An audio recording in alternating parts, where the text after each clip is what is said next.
Dave Palumbo here. It is Saturday, and guess what? We are going on a road trip, 2015. We're going to Maryland to see Pete Kahl, Pete Kahl Reptiles. For those of you who don't know, Pete Kahl is one of the leading reptile breeders in the world. He's invented more things. They have snakes named after this guy. He invented the pied ball python, but more importantly, it's the trip along the way to get there that's what's exciting. I know you guys like to see where I stop to eat, who I might run into on the way. We have some celebrities planned, and you know what? You never know who we might run into at a rest stop, or you know what? Kevin Levrone lives in Maryland. Will we see Kevin Levrone? That is the question. Guys, follow me along on Road Trip 2015. All right, we're approaching Coney Island here in Brooklyn. Doesn't get much better than this. We're in actually Akim Williams' backyard, the BK Beast. And you'll see the sign. I'm going to do another road trip to Coney Island Aquarium sometime in the future because Amanda has not seen it yet, and I love the white beluga whales there. So that's going to be a separate trip, however. You can even see the sign for the aquarium. This is, as a kid, we would always go to the aquarium and, you know, go on field trips and stuff like that. And I remember these white beluga whales. They're like the coolest looking. They look like huge dolphins, but they're all white. And it's probably the main attraction, I think, at the Coney Island Aquarium. And now that the weather's getting better, it's a better time to come, you know, go over there so you can see the outdoor exhibits as well. But we are going to be approaching the Verrazano Narrows Bridge, which connects Brooklyn with Staten Island. And when we get there, I'm going to give you a little bit of history on that. So stay tuned. As you can see in the distance, the Verrazano Narrow Bridge connecting Brooklyn with Staten Island. And as you can see, I'm on this Belt Parkway, and I can't freaking stand this parkway. Every single time I drive on it, there's traffic. It doesn't matter what time it is. Who the hell is driving at 11 a.m. in the morning on Saturday? Where the hell are these people going? I have no idea. You know, there's no even reason to have traffic here because people are too busy looking at the bridge and the people walking over on the side. That's why there's traffic here. And then that's why it takes 10 hours to get to Staten Island when it's 30 miles away from my house. If this was Texas, we'd be there in 20 minutes. So, aggravation. But I'm looking for my favorite sign. There's a great sign here as you're leaving Brooklyn going into Staten Island. It says, "Forget about it." All right, we're leaving Brooklyn. Forget about it. Getting onto the Verrazano Bridge here, which, if you guys remember from all the TV shows we do, my good friend Larry the Bridge Jumper, who I grew up with, jumped off this bridge. I think it's like 230 feet in the middle, the jump. I mean, look at the size of this bridge. Can you imagine any human being surviving jumping off this freaking bridge? I mean, it's mind-boggling. Only he could have lived. He's such a lunatic. Only he could have lived jumping off this bridge. And I can't even imagine the balls it takes to do that. You got to have one set of balls to do. That's got to be the craziest way to kill yourself, because I know when you kill yourself, you want to get rid of yourself, but that's a scary thing to do, to get up to that bridge and jump the hell off this thing. This is a big, big bridge. This is like jumping off the Empire State Building.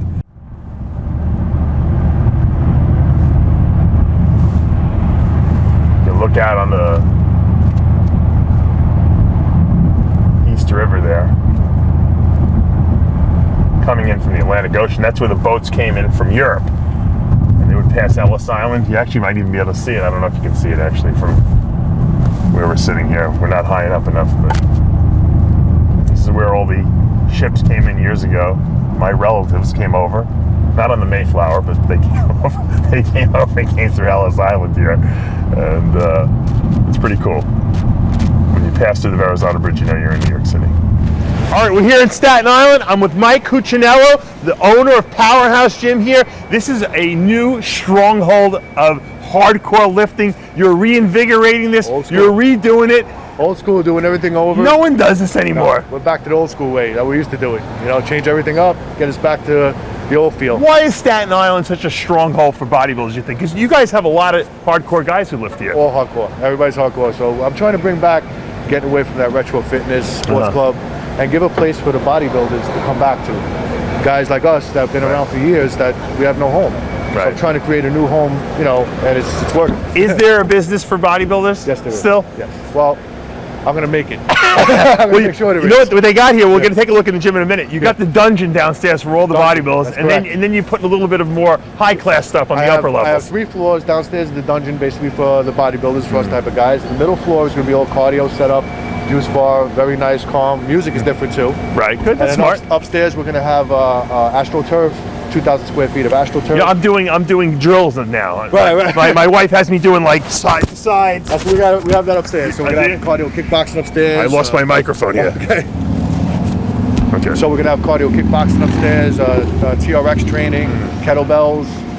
Just change it so every floor is something different. So we have something for everybody, and we're unique because we're able to do that. Well, I know we got the BK Beast in here, Akim Williams. Looking forward to this. this. Now, let me ask you a question. Does Leon Brown train here too? He'll be here in a little while. Leon Brown, Arnold's trainer. I can't wait to see him. Let's go inside. All right, we're downstairs here in the dungeon in the new Powerhouse Gym here in Staten Island. Look around. This is where the animals train. This is true hardcore bodybuilding at its best. You don't have many gyms like this. You got all the hardcore lifters here in Staten Island coming here. I got my client here, Chris Reyes. I got Chris Cormier here to do a seminar today. Akim Williams is in the house.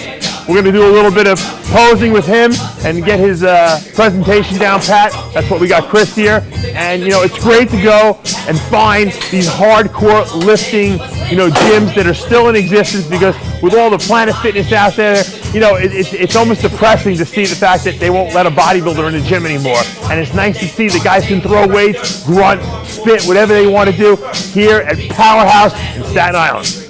All right, look who I got here, Chris Cormier in Staten Island, New York. You're all over the place. Germany, I see you. Are you back in the swing of things again? Yeah, man. I'm just spreading my wings a little bit and getting all over and getting just like I think I got a little tired of being in the confines of Gold's Gym, Venice only. I've been competing there as a teenager, and I think it's kind of cool to be out. Different places training. Pakulski had you in Tampa, Florida for a while training? Yeah, I spent like 4 months down there. 4 months? That's a long time. Yeah, a long time, man. Was it productive? Yeah, I mean, yeah, we got through some good parts, and it's still like, I feel like it was some percentage of stuff that was still undone that could have been, but it takes time. When you help people, I mean, obviously you're going to get the best results from people who listen 100% to you. Yeah. Not everyone does that. We know that. Yeah, it's pretty hard because I was at that point. That's the thing. I understand it because I was there. I was there, with Robbie Robinson was trying to tell me, how he wanted me to squeeze things and wanted me to do things when I was younger. But I was like, I'd rather get the 110s. And I understand the process. And even when Dorian was trying to get through to me at different times, I'm like, he's like, yeah, Chris, you're swinging the weight too much. I'm like, fuck you, I'm not swinging the weight. I got this. Yeah. So I understand the whole process, the mentality. When you're ready to be open-minded and ready to really just just give your training all the way to someone. When the student is ready, the teacher will appear. Hopefully you appeared for Akim Williams here, because this is perfect timing. This is Akim's backyard right here.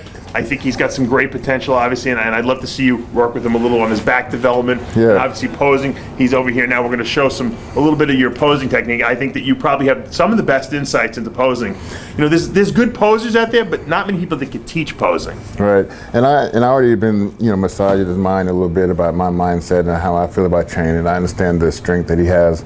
I think he could be put a lot of that ferociousness from the mind to the muscle and just make a big connection there. And I think, who knows what can happen though, Potential's unlimited. You've been only competing for a couple of years now. The progress that you've made till this point is almost mind-numbing, because you've gained like 15 pounds a year, muscle, which is unheard of in this industry, or at least very few people are able to accomplish that. Obviously, presentation is so important, and I know that it's important, I know it's important, but it's hard to really find someone who can teach presentation, and Chris, I think, has a great skill in doing that, so we're going to have him kind of run you through some poses and go over some stuff with you. And what does it mean to actually be training with like a legend like this? It's definitely an honor, man, and what he was talking about earlier, he was talking to me about basically just doing more explosive reps and stuff like that. It makes a lot of sense, because when you're hitting a pose like a back double bicep or a back lat spread, when you pull back, it's the same kind of movement that you should probably use when you train. Exactly. Yeah, smart. Posing, the training it goes round and round each other. That's why I start people out in the posing room and I say, okay, We're going to take this, we're going to use that same mindset down in the gym with the weights. Right. If you can't feel the muscle, I always say, then you can't train it. And I always, I used to see guys doing skull crushers in the gym, and I never felt it in my triceps when I did it. And I was wondering why my triceps. Only in the elbows. I was wondering why my triceps weren't growing. And then I stopped doing them. And I said, the thing I feel the most with triceps is reverse grip pull downs. I said, I'm just going to start doing those. And I got heavier, and I did strict form, and my triceps started growing. So if you don't feel the muscle, it can't grow. Yeah, and it's got to be some people get certain movements, some people don't get that movement. Sometimes it takes time. It's not going to be overnight sometimes. Sure. Yeah, you got to relearn the process. So to speak.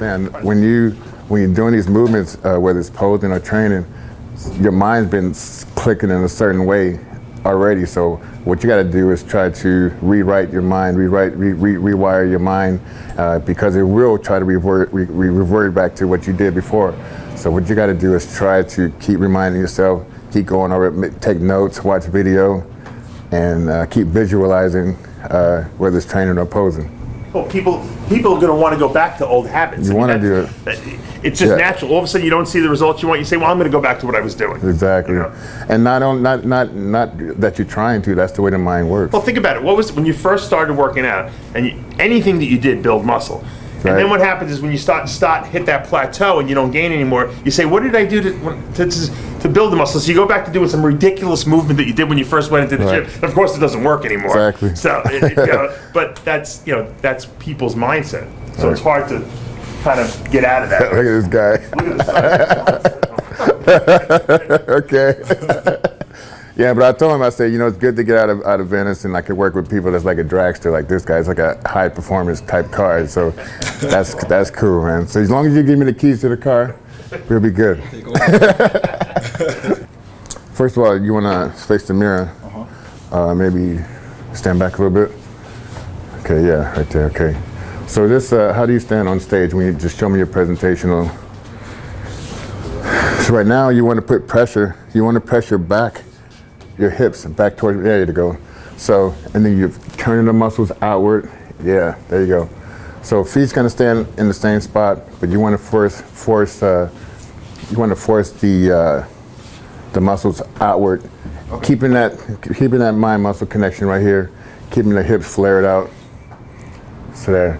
So then, and just understand, like your wrist, everything is going to make a big difference in your presentation. Like, so what the eye sees is going to be very important. So when I'm a judge, you want to have nothing that's like off. Like, you don't want to have thumbs going down. You don't want to have something when you're doing the quarter turns. Everything, it's all methodical. Everything's gonna be. Chris, what is your feeling about when you're standing from the front? Why do some guys blow down on the abs and some guys stand big? What do you like better? Well, here's the thing. I like to show definition here, because I know a lot of guys. I wasn't the biggest guy up there, but when I had someone like, say, Mike Francois, I just feel like I could beat him because my body was busier than his muscles showing. Mm-hmm. And then once I talked to Joe Weider about it, he was telling me, because when I was younger, I wanted to vacuum because I felt bigger. Right. I think people want to feel big at that time. Sure. But they got to understand, if this looks like it's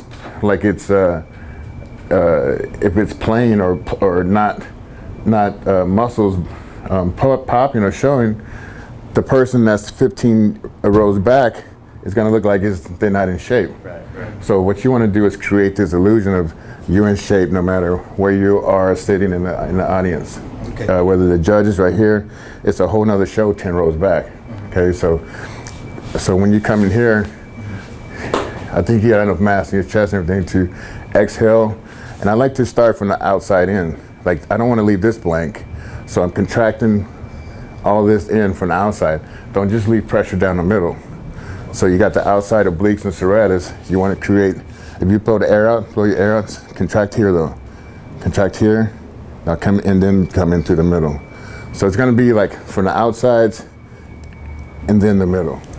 And that's another thing. When you come from this, I want you to stay firm in your transition to your front double bicep.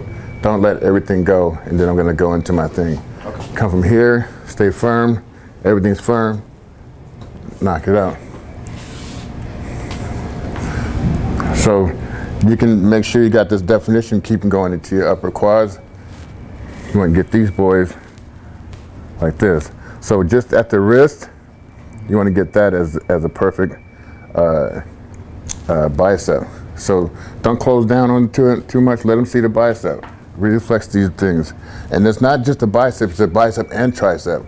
So it's get pressure on the bottom, pressure on the top. You see how that gets that cut here? That's what you want. That's what you want. You want definition. You want like an anatomy chart up there.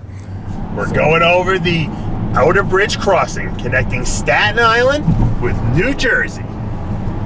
After a little bit of a traffic stint and leaving the Powerhouse Gym there where we saw Akim and Chris Cormier, we're in lovely New Jersey now, and we're on our way. We're a little late. We're always late, so we got to make up some time along the way, and we got to go through Jersey, Delaware, and then Maryland. So guys, we'll keep you updated the entire trip. Well, usually we stop at rest stops, but we're on a very pressing schedule right now. So we had to eat at the gas. Luckily, the gas station I stopped at in Staten Island to get gas had real food.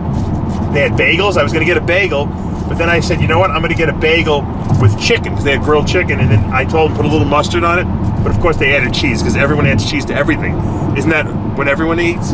I don't eat cheese, but I like the taste of it. It sometimes bothers my stomach. So I'm going to go with the chicken, melted cheese, and mustard on a bagel, a New York bagel here, and it doesn't get much better than this, guys. I mean, this is like the life.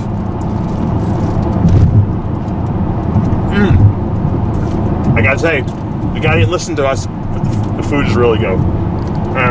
If I can remember the name of the gas station, I'll recommend it next time you guys in Staten Island. Exiting New Jersey, we're entering into Delaware. First, we gotta cross the Delaware Memorial Bridge, which covers the Delaware River, or I should say traverses it. It's a scary bridge. It's like you go way, way, way up in the air. For those people who are afraid of bridges, I happen to not be afraid of bridges. We are going to head straight through Delaware at warp speed, as Captain Kirk would say, because we want to get over to Maryland as quickly as possible and check out the most amazing reptile facility maybe in the world. And that's really what we're heading to. That's our goal. Crossed over the Delaware Memorial Bridge. We're that much closer on our way on Road Trip 2015. Right, we just entered the state of Maryland. That was quick. Delaware is the quickest state of all time. If you blink, you'll miss the whole state. We rushed. We might have made it through it in 15 minutes or less. So we're here in Maryland now. Now we got to find Street, Maryland. I mentioned the name Street, Maryland, which is the town that Peter Kahl lives in, to Kevin Lavroni, who's an hour and a half from there. So we're not going to probably see him. He never heard of it, so it's somewhere in the middle of Maryland. So we got it in the GPS. We're we're on our way on a mission to one of the greatest reptile breeders in the world, Peter Kahl, in the Mercedes. Try to stay around the speed limit. We're a little higher. No, we don't want any tickets on this road trip. The last ticket was a nightmare, so stay tuned. Just entered the little town of Darlington. As you can see, this is very rural here. You got farmland, you have cows grazing, you have these old barns here. We're going through these little country roads. Peter Kahl lives in a very interesting little remote place, evidently, but very cute and quaint. I like it. Thank God there's no snow on the ground, or it would be a little hectic going through these country winding roads. But I don't mind. There's no traffic. I'm moving nice. It's a beautiful day out here, and we are closing in on our destination. We made it here to Peter Kahl's house. It's 114 acres. I had no idea how big this was. He's got his own lake here, all over I mean, you can see it. I'm on his deck. It's beautiful out here. He's got wilderness everywhere. He's got a huge, if you can look in the distance, he's got a huge reptile house we're going to get to see in a little bit. For now, though, he's fixing his son's dirt bike, so I'm exploring the territory and the property here. Just a gorgeous house and set up here. We're going to get to see some truly amazing animals in a little bit, and I think you guys are going to be very, very impressed. I know I am impressed already, and I haven't even seen anything, so stick with us. Let's see what else he's got.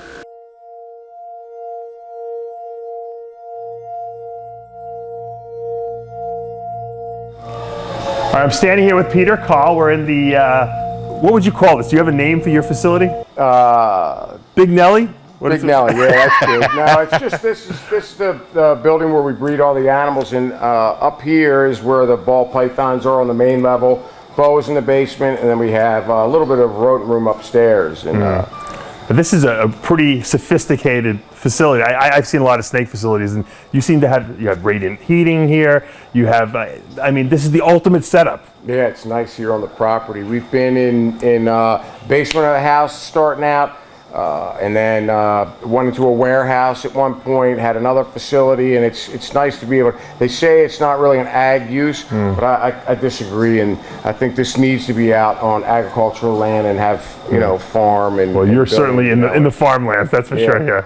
Show us some of the good stuff you got. Show us the exciting stuff you got going on here, because I know you got some great up stuff. Here in the ballroom, these are all like hold back. Most of the stuff I'm trying to hold over in this area here. So stuff I know you like, the albino pieds. Yeah. Yeah, I have a few of these. Group of them going from this year. Now, what would make you decide to keep, say, this snake? Why this snake as opposed to? I'm sure you get rid of some of This one was one I really liked because of its color. But no, I mean, just keep them. I mean, if they're, I love having them. The pie. I mean, I love the albino piebalds. I think they're just exquisite. I mean, the coloring, and I love the yellow. I know Me my too. wife doesn't like them as much. She likes the darker ones, but I mean, this They're is awesome. and I like the ones that are This is equi great. white and equi patterned. That's it. Yeah, that seems to have a little bit more Like the dramaticness. oranges coming Yeah. in. So will you preferentially breed something like this to try to bring out more of that orange? Sure, why not? And then the lavender pied, here's one of those. They're pretty too. Come here, girl. Now the interesting thing about the lavender pied is that the lavender is not in the white portion; it's in this portion, right? Right, and that'll start to get lavender. This will stay bright white, correct? Right, all of them do. And I like the lavender pieds, but I also like the regular pieds. I like the candy pied even better than these two. I have some of those in the back that are from this year that are big enough. Actually, going to stick them in breeding here. Wow. So, All right, I think this is a great little tutorial here because this is a special pied, or it looks like a special pied, but it's really not. Explain.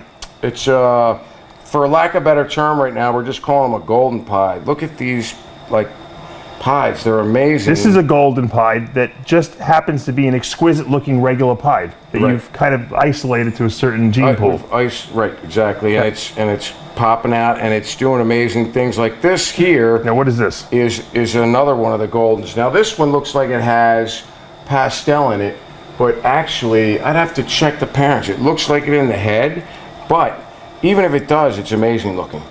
Well, what I love, This one doesn't have anything else in it. this is exquisite, but I love this one because Yeah, this one is the golden gene pied with the Just hypo ghost, gene, right? Right, just Just the hypo ghost. gene. Like here's the regular. I mean, look at the color of this one. thing. It's a pastel ghost, and it's just not even. It's not even close to this. This has got the golden, Right. the golden pied gene in it. Yeah. And you could just see, look at the oranges in this. It almost looks like there's like 10 other genes in I there. didn't know what you to think when it was in the egg, and I cut the egg, and I'm like, What is this? I'm like looking at it in the egg, going, "Oh my God, what is that?" Pretty cool. Peter Kahl's got a great black blood python here. I know he's just starting to get back into breeding them again. Now they can be a little cantankerous, a little nasty.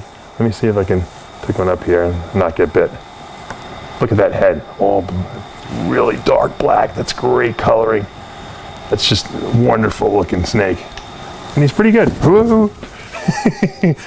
He's a little feisty, this guy. A little. I think I'm going to close up the jar. All right, this is a moonglow boa, but it's a melanistic moonglow boa, which is unusual because you don't see the black in it. Right. Now, how could you tell? Because black turns to white in albinistic form. So see how the sides, the tail are So this white? is getting whiter, right. and it's losing its As yellow. opposed to yellow, where Right. moonglow boas, as they mature, they're not going to turn. They'll usually get you more yellow, right? Right. Yeah. So, But you can see the yellow on the Right. top side, but the sides, and that's kind of how. it's amazing, If yeah. you look at a melanistic ghost, Right.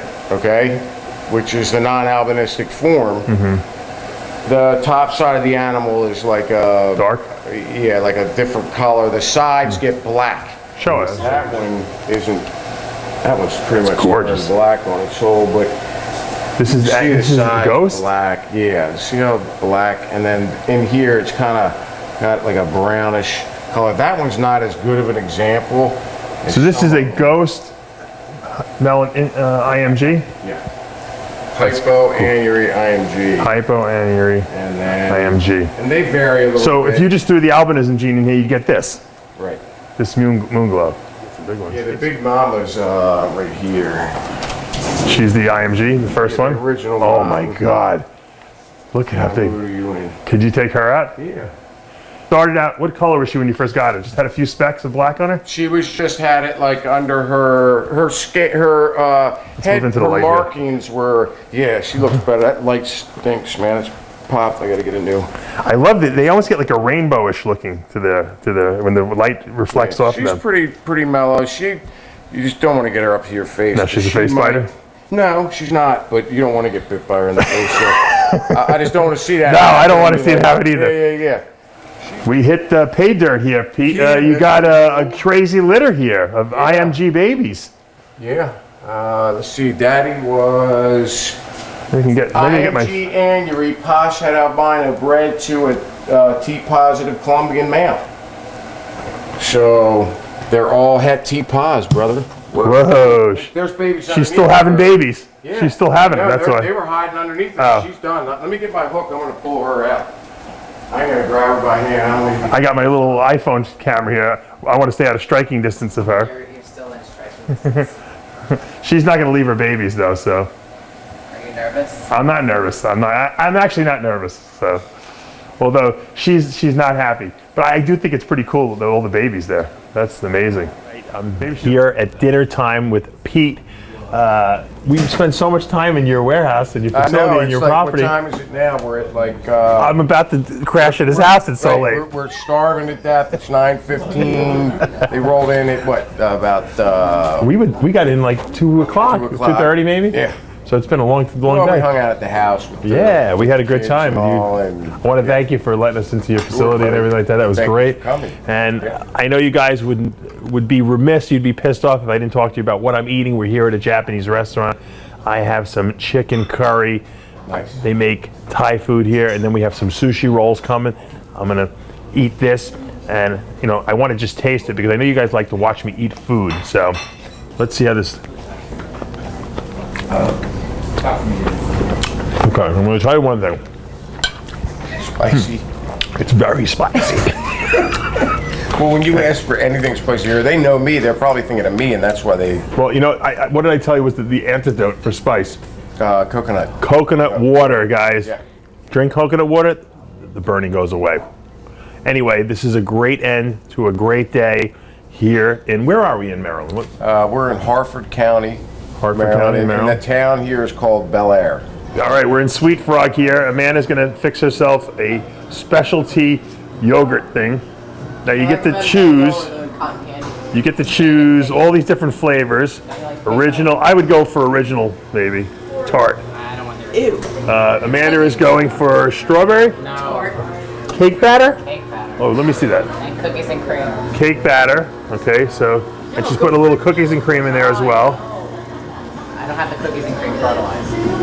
And this is certainly not health food. And then she can put a little more in there. Kill you later. Look, she's really mixing it up.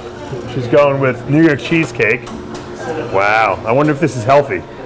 No sugar added, it says. How bad could it be? Now she gets to pick her toppings. There's a lot of toppings to choose from here. She's going with, what is that?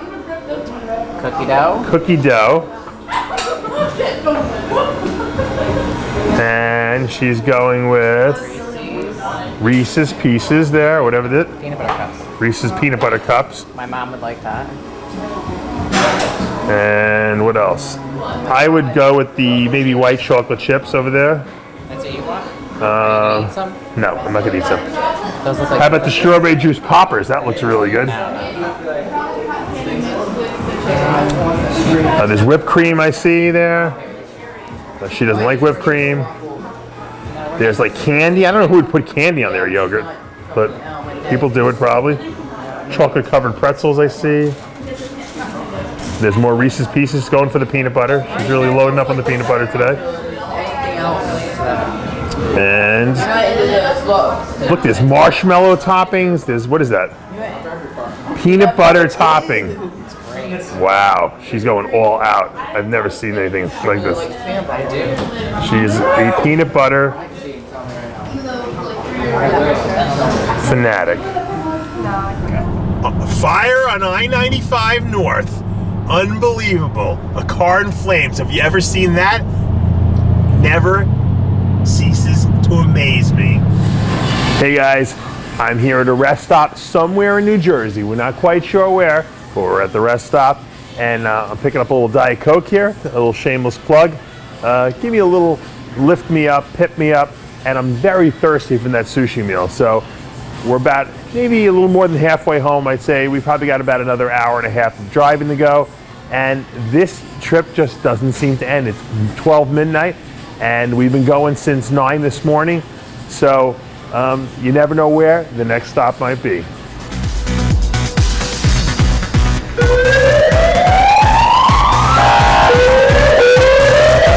So I appreciate it.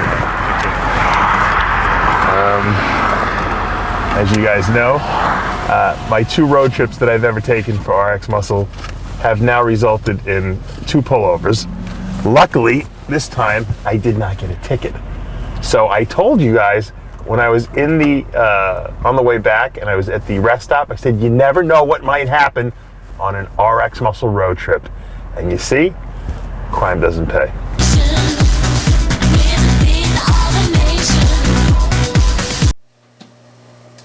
All right, the day is almost over. 2 a.m. in the morning, made record time getting home. Did get pulled over. Didn't get a ticket, so that was good. We just got to see Chris Cormier and Akim Williams today. I got to see my new friend now, Pete Kahl, one of the leading reptile breeders in the industry, and got to spend some quality time in his house down in Maryland there. That was exciting. And you know, I always tell you guys, when you have a very busy day and you have a lot on your mind, and you know, I had clients texting me all day about their contest, and a lot of people were in shows. It's hard to turn off, you know, and I just drove for 2 or 3 hours. I'm all revved up. So what do? You got to pick a nice spiritual book. I have my Essential Wayne Dyer collection here. There's 3 books in this one book. And what I do is I randomly open it up to a page and I start reading, and I read until I fall asleep. But when I fall asleep, I have all good spiritual, you know, thoughts in my head. I feel at peace. I feel, you know, connected to my source, and I feel like, you know, I'm aligned. When I wake up in the morning, I feel like I have almost like a better connection to what my goals are for the day. And that's a good way to go to sleep at night. When you go to sleep at night reading things about bodybuilding and things about and thinking about your bills and stress, guess what happens? You don't sleep very well at night. You wake up in the morning more stressed out, and you have a terrible day the next day. So get yourself a good spiritual book. I recommend Wayne Dyer. Read a few pages before bed, or as many as you need. And then when you fall asleep, sweet dreams. For now, though, I am out of time. And until the next RX Muscle road trip,